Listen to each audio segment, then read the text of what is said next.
Hello students, welcome to Khandelwal Maths Academy. I am your host Vishwesh Khandelwal. In today's video, we will be learning type 3 of the topic how to solve quadratic equation with the help of factorization method. अब देखो हमने type 1 और type 2 देखा है. Type 1 और type 2 में दोनों में हमने देखा था कि ABC belongs to real numbers, पर उसमें भी they belongs to rational numbers only, compulsory. मतलब ये जितने भी कोएफिशिएंट है, क्वाड्रेटिक कोएफिशिएंट, लीनियर कोएफिशिएंट और कांस्टेंट टर्म, वो सिर्फ और सिर्फ रैशनल नंबर्स ही रहेंगे. ओके और उसमें भी टाइप 1 में ये था कि जो क्वाड्रेटिक कोएफिशिएंट था a वो +1 या -1 ही रहेगा, और टाइप 2 में वो क्वाड्रेटिक कोएफिशिएंट a +1 या -1 छोड़ के कोई और रहेगा. सो हम फिर वो कोएफिशिएंट को कांस्टेंट से मल्टीप्लाई करके जो नंबर आता था उसके पेयर ऑफ फैक्टर्स लेते थे. बराबर है. अब ये है टाइप 3. टाइप 3 में जो आपके कोएफिशिएंट्स है, quadratic coefficient a, linear coefficient b और constant term c, they may be rational numbers और इरेशनल नंबर्स भी रह सकते हैं. वो रैशनल भी रह सकते हैं, इरेशनल भी हो सकते हैं. अब एक और बात, ये टाइप स्टार्ट करने से पहले आपको बता दूं कि आपको सर्ट्स आना बहुत जरूरी है. जो स्टैंडर्ड 9th में सीखा था आपने, सेकंड लेसन जो था, ओके, उसमें ये सर्ट्स और उसमें भी आपको क्वाड्रेटिक सर्ट्स थे. तो सर्ट्स का एडिशन कैसे होता है, सब्ट्रैक्शन कैसे होता है, मल्टीप्लिकेशन कैसे होता है, ऑर्डर ऑफ सर्ट क्या रहती है, ओके, क्या क्या कंडीशंस है एडिशन की, सब्ट्रैक्शन की, सब आपको पता होना चाहिए. नहीं पता है तो हमारा 9th का भी वीडियो है जिसमें सर्ट्स का मल्टीप्लिकेशन ऑफ सर्ट है, एडिशन ऑफ सर्ट है, सब्ट्रैक्शन ऑफ सर्ट है, वो आप देखो एक बार, वो स्टडी करो, उसके बाद भले ये देखो, क्योंकि वो आपको कंपलसरी लगने वाला है. यहाँ पे भी जब सॉल्विंग पार्ट में जो भी आएगा वो मैं आपको बता दूंगा, पर डेप्थ में आपको स्टैंडर्ड 9th में सीखने को मिलेगा. तो मेक श्योर आप एक बार वो पढ़ो. अब देखो ये जो टाइप 3 है इसमें भी 3 केसेस है. हाँ, 3 केसेस है. पहला केस ये रहेगा कि जो आपका लीनियर कोएफिशिएंट है उसमें ही ये जो आपका लीनियर कोएफिशिएंट है वो रहेगा इरेशनल. सिर्फ लीनियर कोएफिशिएंट ही इरेशनल रहेगा, क्वाड्रेटिक कोएफिशिएंट और ये कांस्टेंट टर्म इरेशनल नहीं रहेगा. ये एक केस है. दूसरा केस ये रहेगा कि आपका लीनियर कोएफिशिएंट है वो इरेशनल नहीं रहेगा, मतलब रूट में नहीं रहेगा, लेकिन क्वाड्रेटिक कोएफिशिएंट और कांस्टेंट टर्म ये दोनों रूट में रहेंगे, और तो और दोनों रूट एक जैसे होना, मतलब उनका रेडिकेंड सेम होना. मतलब अगर यहाँ √2 आया तो यहाँ पे भी √2 आएगा. हाँ, √2 के बाजू में कोएफिशिएंट आ सकता है, कोई भी 2 आ सकता है, 3 आ सकता है, 4 आ सकता है, लेकिन यहाँ पे √2 आया तो यहाँ भी √2 आएगा, यहाँ √5 आया तो यहाँ भी √5 आएगा. सो ये केस बी केस रहेगा. केस ए आपको क्या बोला मैंने, पहला केस कि सिर्फ और सिर्फ लीनियर कोएफिशिएंट इरेशनल रहेगा, मतलब रूट में रहेगा, बाकी क्वाड्रेटिक कोएफिशिएंट और कांस्टेंट टर्म रूट में नहीं रहेंगे. सेकंड केस, केस बी, क्या बोल रहा हूं मैं आपको, केस बी में लीनियर कोएफिशिएंट इरेशनल नहीं रहेगा, वो रैशनल रहेगा, मतलब रूट में नहीं रहेगा, लेकिन क्वाड्रेटिक कोएफिशिएंट और कांस्टेंट टर्म दोनों रूट में रहेंगे, और ऐसे रूट रहेंगे जिनके दोनों के रेडिकेंड सेम रहेंगे, मतलब रूट के अंदर की वैल्यू सेम रहेगी. और थर्ड टाइप रहेगा, थर्ड केस रहेगी. थर्ड केस में क्वाड्रेटिक कोएफिशिएंट, लीनियर कोएफिशिएंट और कांस्टेंट टर्म तीनों ही इरेशनल रहेंगे. ओके, लेकिन उसमें भी जो आपका क्वाड्रेटिक कोएफिशिएंट और कांस्टेंट टर्म जो है उनका सेम रेडिकेंड रहेगा, जो बीच वाला लीनियर कोएफिशिएंट उसका रेडिकेंड अलग हो सकता है. तो 3 केसेस देखने हैं यहाँ पर. तो ये केस 1 के कुछ सम्स हम देखेंगे जहां पे सिर्फ और सिर्फ आपका जो बीच वाला टर्म है उसका जो लीनियर कोएफिशिएंट है वही इरेशनल रहेगा. अब ये सॉल्व कैसे करना है, देखो ये फॉर्म्स आपको पता है. अब देखो गिवन क्वाड्रेटिक इक्वेशन क्या है, x² + 2√3x + 3 = 0. सबसे पहले देखो x² को कोई कोएफिशिएंट है या नहीं, ओके, अदर देन 1 नहीं है, 1 है इसका कोएफिशिएंट, तो 3 के पेयर ऑफ फैक्टर्स निकालने हैं. अब देखो 3 के पेयर ऑफ फैक्टर्स क्या आएगा, 1 × 3, पर वो नहीं चलेगा यहाँ पे. अब ये लीनियर कोएफिशिएंट में √3 है ना, तो दोनों साइड √3 आना चाहिए. ऐसा क्यों कर रहा हूं मैं, फैक्टर्स का मल्टीप्लिकेशन हमको ये नंबर देता है. सो 3 कब मिलेगा, √3 दोनों साइड रहेंगे, तो √3 × √3 3. और दूसरी बात, फैक्टर्स का एडिशन हमें ये सेकंड टर्म देता है. बराबर है. सो आपको अगर पता होगा तो सर्ट्स में अगर ऐसा है √2 + 5√2 तो ही ऐड होगा, और वो भी अंदर के 2 ऐड नहीं होते, ये तो ऐसे लिखा जाता है 5, यहाँ पे कुछ नहीं, मतलब 1, 5 + ये 6√2 आएगा. लेकिन अगर ऐसा रहा √2 + 3√3 तो ये ऐड नहीं होगा. क्यों, क्योंकि रेडिकैंड अलग अलग हैं। और same is the case with subtraction.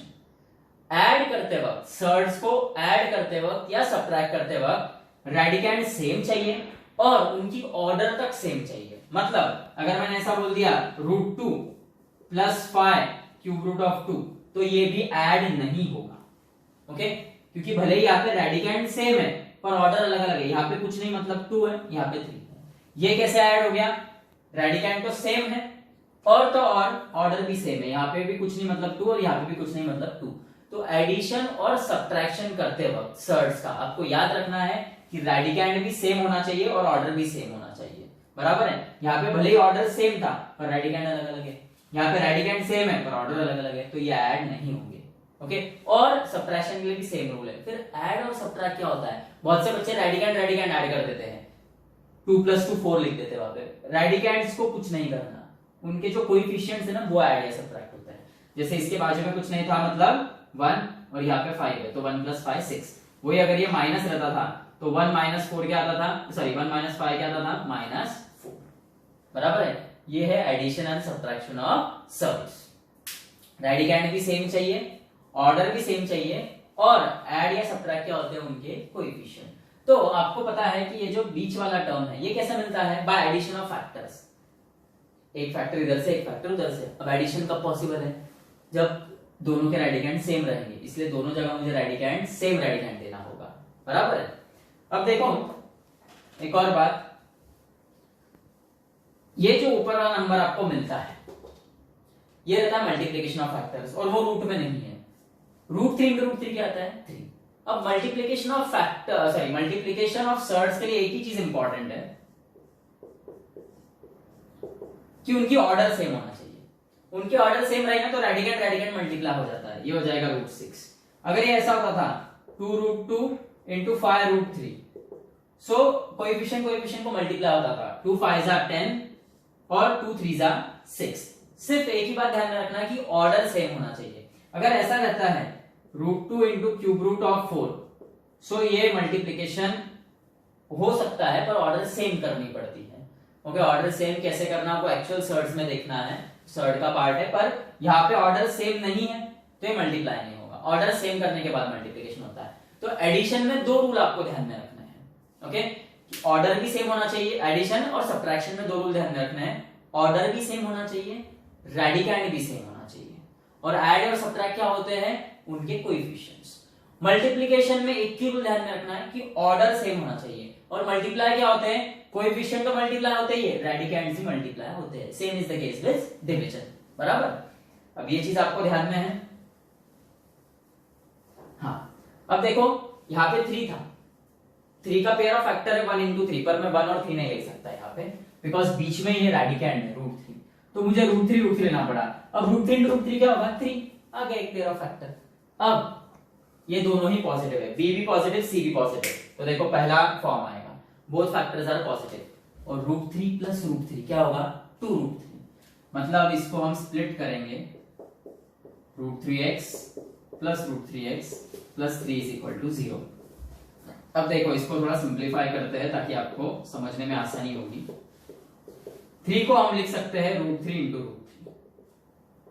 अब देखो ये जो पहले 2 टर्म्स है इसमें से सिर्फ x कॉमन निकलेगा, बचेगा एक x प्लस √3, x निकल चुका है, प्लस √3 कॉमन निकालो, बचा एक x, √3 कॉमन निकल गया तो ये हो गया √3।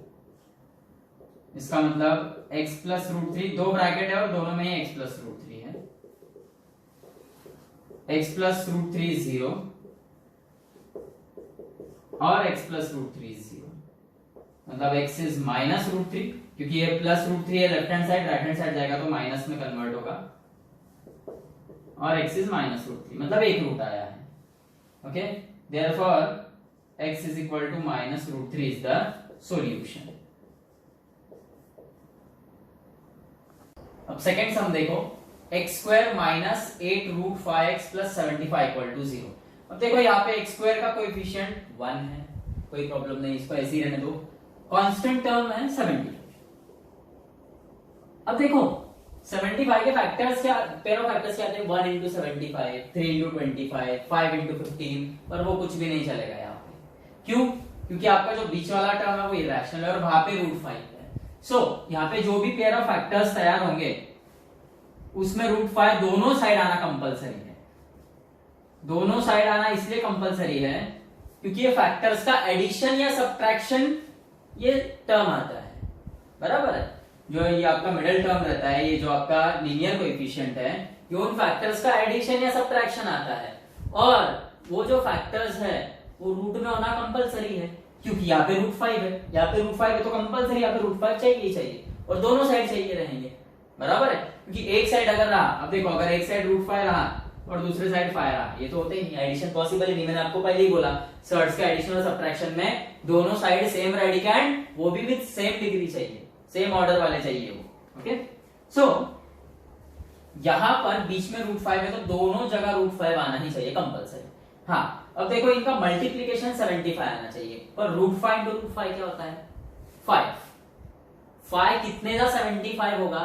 देखो √5 into √5 क्या होता है?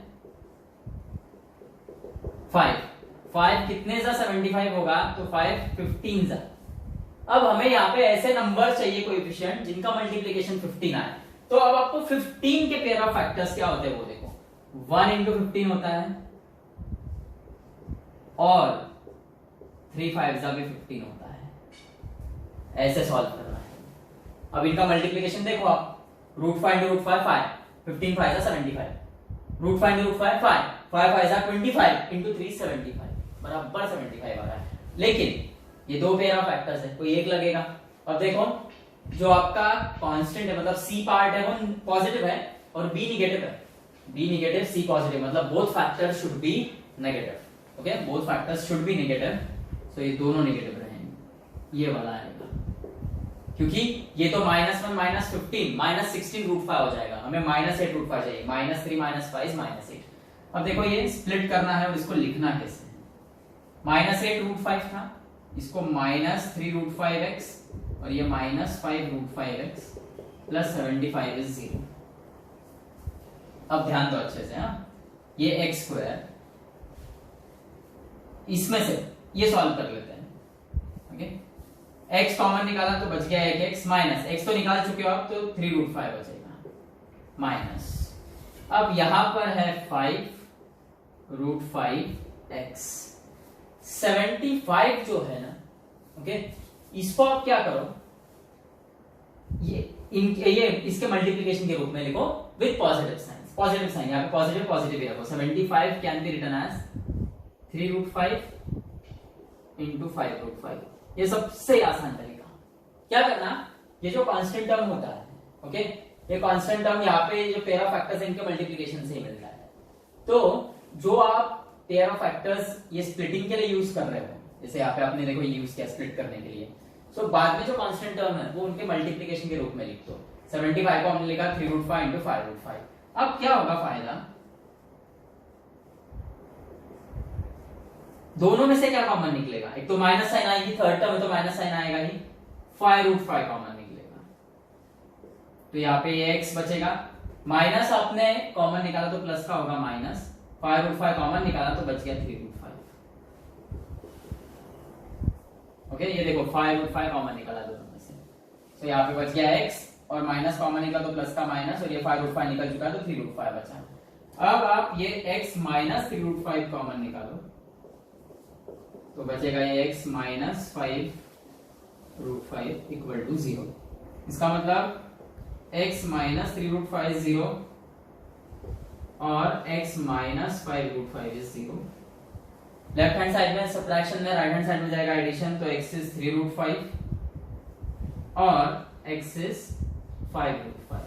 Therefore 3 √5 and 5 √5 is the solution। Third सम देखो, 3x² minus 10 √3x minus 24 is 0। अब यहां पर देखो जो x² है उसका कोएफिशिएंट यानी क्वाड्रेटिक कोएफिशिएंट क्या है, अदर देन 1 है, 3 है। सो पहले ये जो कोएफिशिएंट है इसको मल्टीप्लाई करेंगे हम कांस्टेंट टर्म से, 3 into -24 यानी -72। अब जो पेयर ऑफ फैक्टर्स आएंगे वो कंपलसरी √3 वाले आएंगे, अब देखो root three into root three क्या होता है 3, पर हमको चाहिए 72, तो 3 कितने सा 72 आएगा? सो ऑब्वियसली 3 24 सा 72 आता है, तो 24 कैसे आएगा? 1 into 24, then 2 into 12 is also 24, 3 into 8 is also 24, 4 into 6 is also 24.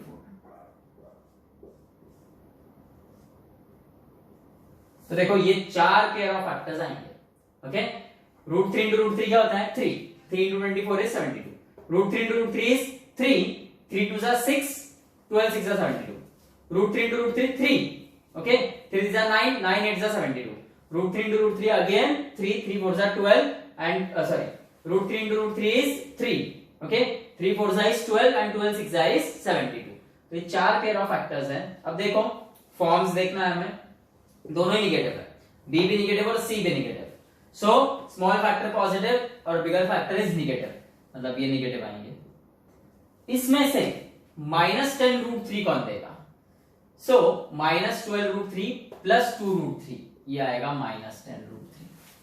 सो अब आप देखो इसको स्प्लिट करेंगे हम, ये आएगा 3x square minus 12 root 3x plus 2 root 3x minus 24 is 0।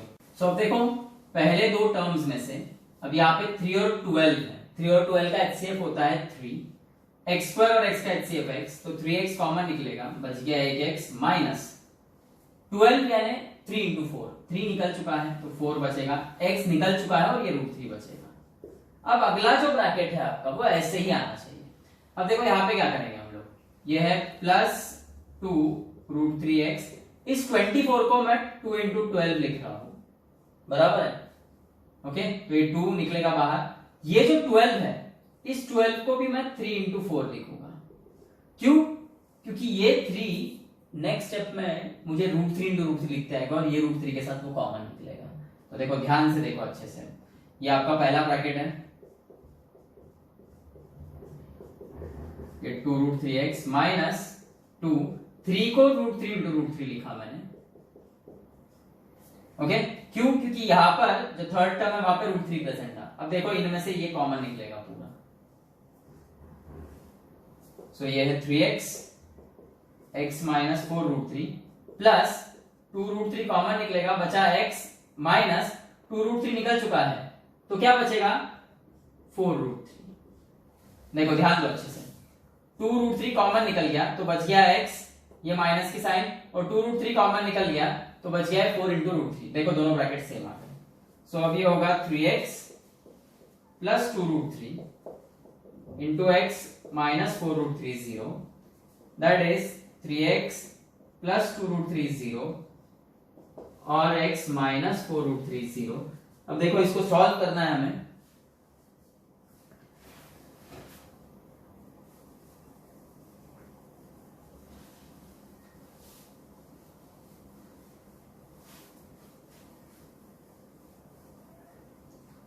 यहां पे ये हो जाएगा 3x इज माइनस 2 रूट 3 और x इज 4 रूट 3, तो x is minus 2 root 3 by 3